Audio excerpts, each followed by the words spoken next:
Chapter 1. It was in 1590, winter. Austria was far away from the world and asleep. It was still the Middle Ages in Austria, and promised to remain so forever. Some even set it away back centuries upon centuries, and said that by the mental and spiritual clock it was still the age of belief in Austria.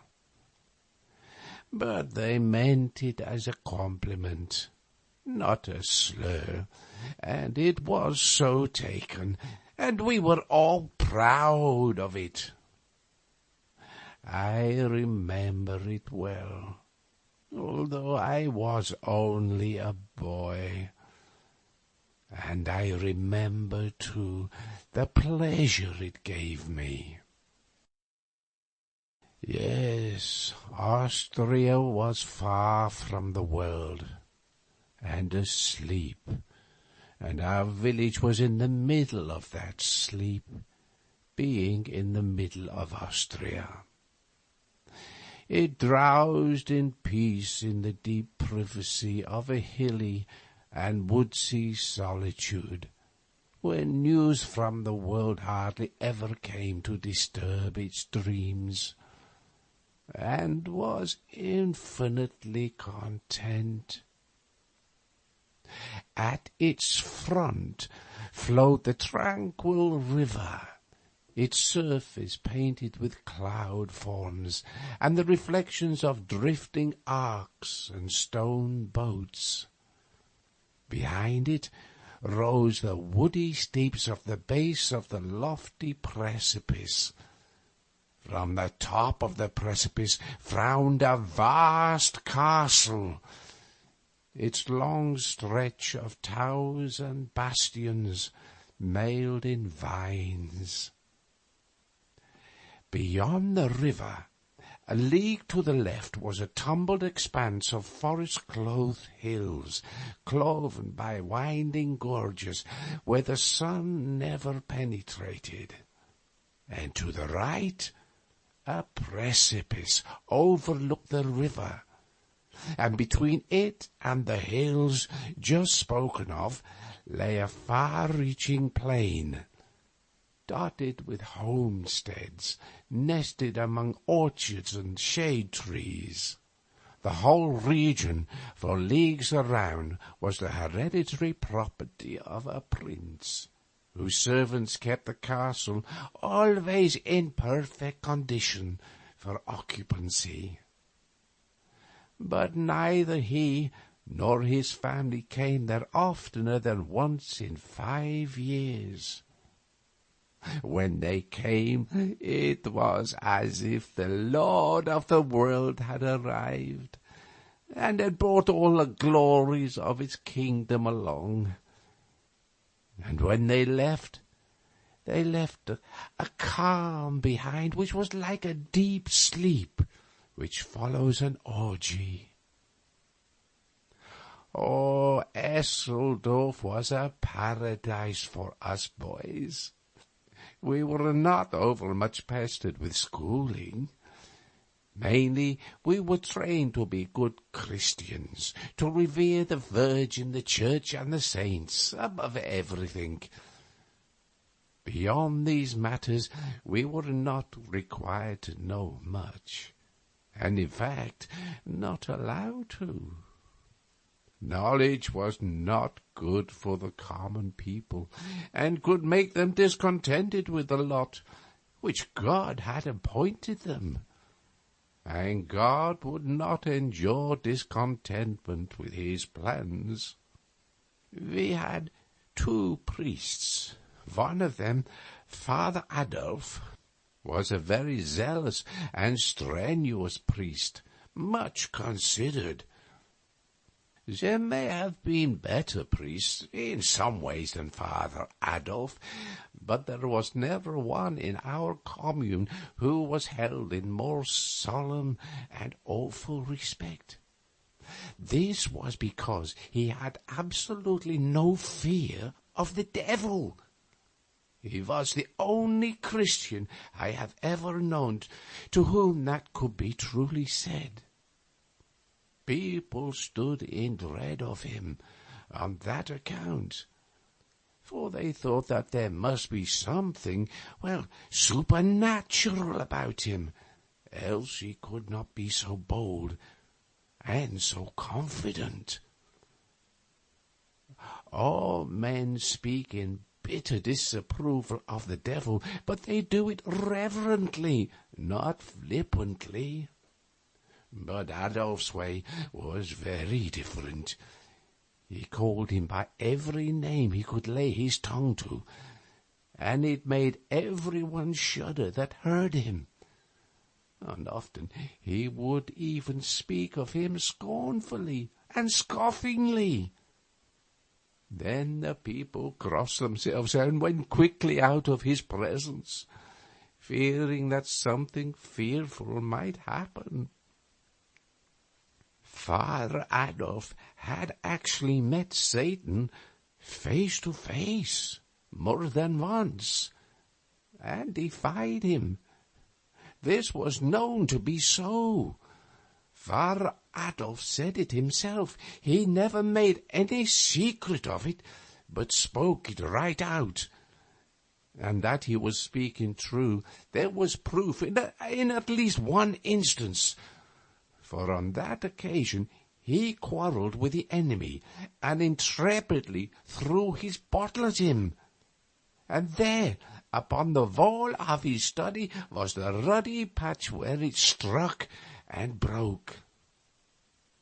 But it was Father Peter, the other priest, that we all loved best, and were, sorriest for. Some people charged him with talking around in conversation that God was all goodness, and would find a way to save all his poor human children. It was a horrible thing to say, but there was never any absolute proof that Father Peter said it. And it was out of character for him to say it, too, for he was always good and gentle and truthful. He wasn't charged with saying it in the pulpit, where all the congregation could hear and testify, but only outside, in talk. And it is easy for enemies to manufacture that.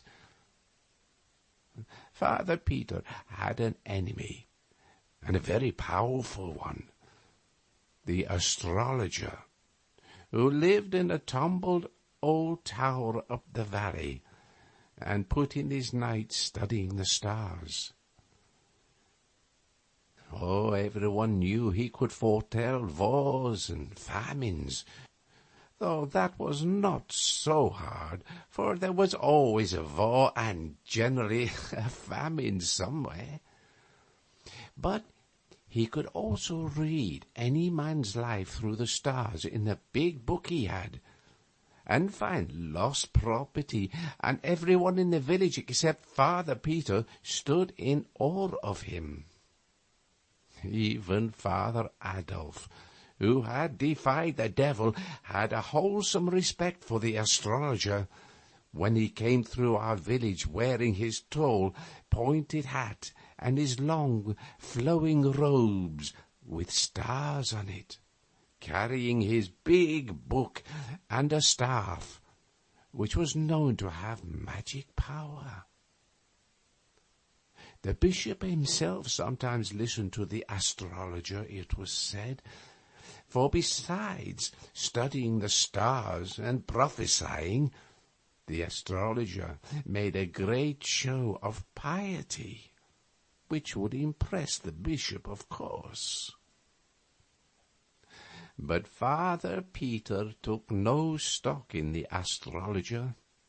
He denounced him openly as a charlatan, a fraud with no valuable knowledge of any kind, or powers beyond those of an ordinary and rather inferior human being, which naturally made the astrologer hate Father Peters and wish to ruin him.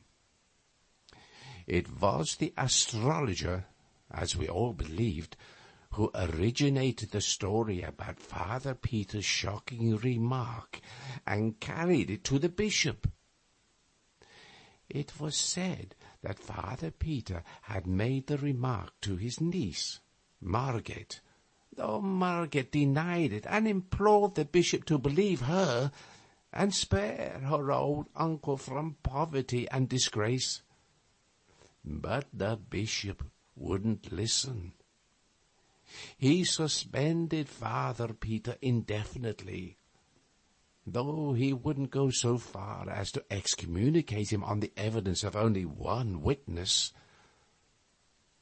And now Father Peter has been out a couple of years, and our other priest, Father Adolf, had his flock.